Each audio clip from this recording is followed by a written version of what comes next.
আল্লাহির রহমানির রহিম। হাদিস নাম্বার 333 বুখারী।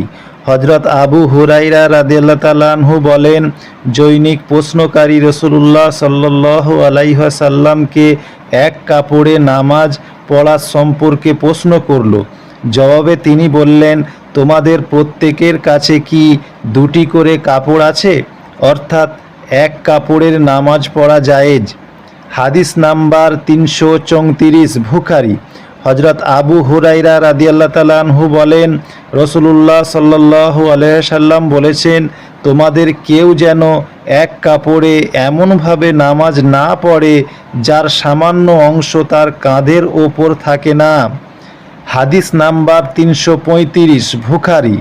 হযরত আবু হুরায়রা রাদিয়াল্লাহু তাআলা আনহু বলেন, আমি রাসূলুল্লাহ সাল্লাল্লাহু আলাইহি ওয়াসাল্লামকে বলতে শুনেছি, যে ব্যক্তি একটি মাত্র কাপড় পরে নামাজ পড়বে সে যেন সেই কাপড়টির দু কোণ দু বগলের নিচ দিয়ে এনে অন্যদিকে কাঁধের ওপরে রাখে। কাপড় ছোট হলে। হাদিস নাম্বার 336 বুখারী। হযরত সাঈদ ইবনে হারেস রাদিয়াল্লাহু তাআলা আনহু থেকে বর্ণিত, তিনি বলেন, আমরা জাবের ইবনে আবদুল্লাহ রাদিয়াল্লাহু তাআলা আনহু থেকে এক কাপড়ে নামাজ আদায় করার প্রসঙ্গে জানতে চেয়েছিলাম। তিনি বললেন, আমি রাসূলুল্লাহ সাল্লাল্লাহু আলাইহি ওয়াসাল্লামের সাথে একবার সফরে গিয়েছিলাম। রাতে কোনো প্রয়োজনে তার কাছে গিয়ে দেখি তিনি নামাজরত অবস্থায়। আমার শরীরে মাত্র একখানা কাপড় ছিল। আমি তা দিয়ে শরীর জড়িয়ে তার পাশে নামাজে দাঁড়াই। তিনি নামাজ শেষ করে জিজ্ঞেস করলেন, জাবের, রাতে আসার কারণ কি?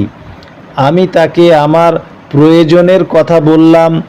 আমার কাজ শেষ হলে তিনি বললেন, তোমাকে কেমন যেন জড়ানো অবস্থায় দেখেছি।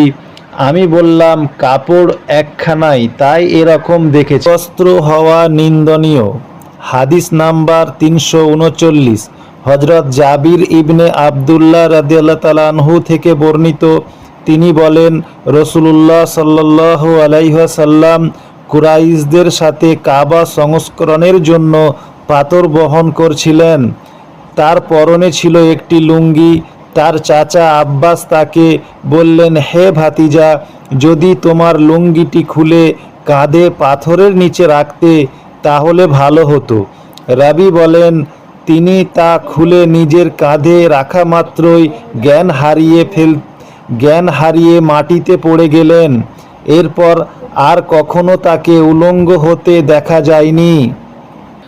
একাধিক কাপড়ে নামাজ আদায়। হাদিস নাম্বার 340। হযরত আবু হুরায়রা রাদিয়াল্লাহু তাআলা আনহু থেকে বর্ণিত, তিনি বলেন, একজন লোক দাঁড়িয়ে নবী করিম সাল্লাল্লাহু আলাইহি ওয়াসাল্লামকে এক কাপড়ে নামাজ পড়া সম্পর্কে জিজ্ঞেস করল। তিনি বললেন, তোমাদের প্রত্যেকের কাছে কি দুটো করে কাপড় আছে? তারপর জৈনিক ব্যক্তি উমরকে একই প্রশ্ন করল।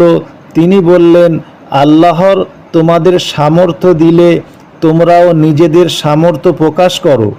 কেউ ইচ্ছা করলে একাধিক কাপড় পরতে পারে, যেমন একজন লোক লুঙ্গি ও চাদর, লুঙ্গি ও জামা, লুঙ্গি ও কুবা, পায়জামা ও চাদর, পায়জামা ও জামা, পায়জামা ও কুব্বা, তুব্বান ও কুবা, তুব্বান ও জামা একসাথে পরে নামাজ পড়তে পারে।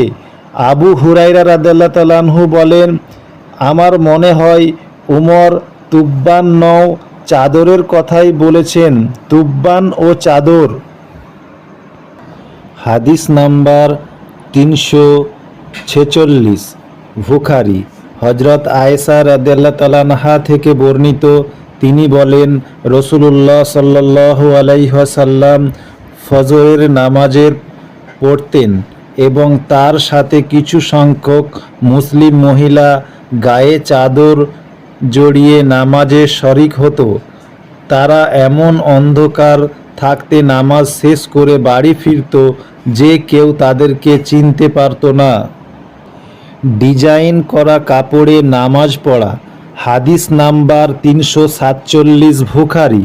হযরত আয়েশা রাদিয়াল্লাহু তাআলা আনহা থেকে বর্ণিত, একদা নবী করিম সাল্লাল্লাহু আলাইহি ওয়াসাল্লাম একটি নকশা খচিত চাদরে নামাজ পড়লেন। তার দৃষ্টি একবার নকশার দিকে পড়ল। তিনি নামাজ শেষ করে বললেন, এ চাদরটি আবু জাহেমের নিকট নিয়ে যাও এবং তার বদলে তা থেকে নকশাবিহীন চাদরটি নিয়ে এসো, কেননা চাদরটি এইমাত্র আমাকে নামাজ থেকে অমনোযোগী করেছিল।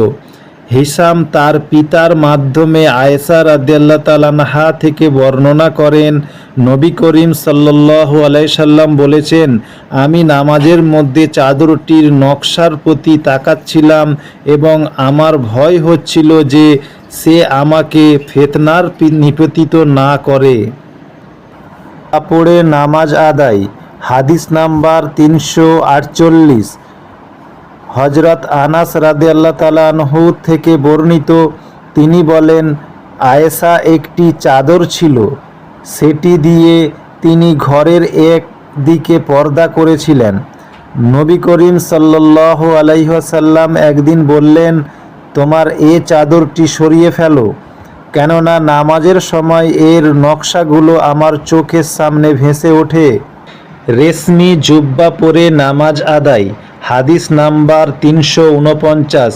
হযরত উকবা ইবনে আমের রাদিয়াল্লাহু তাআলা আনহু থেকে বর্ণিত, তিনি বলেন, নবী করিম সাল্লাল্লাহু আলাইহি ওয়াসাল্লামকে একটি রেশমি ফররুজ পিছনে কাটা লম্বা কোট হাদিয়া দেওয়া হলো।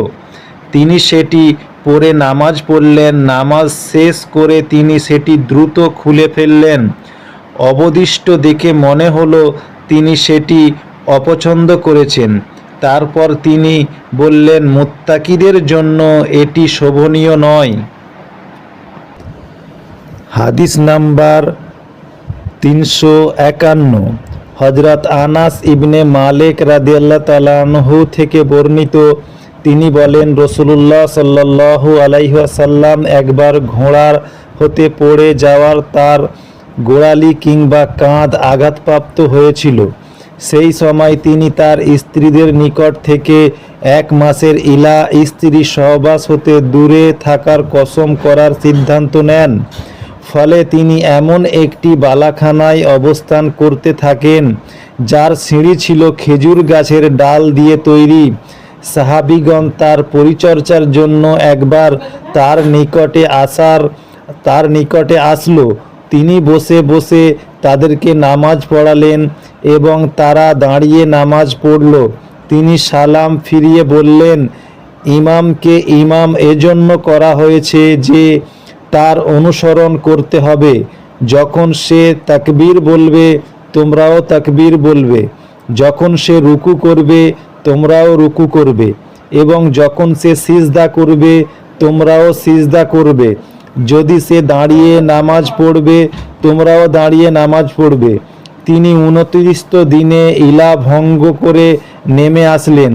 লোকেরা বলল, হে আল্লাহর রসুল, আপনি 1 মাসের ইলা করেছিলেন। তিনি বললেন, এ মাস 29 দিনের।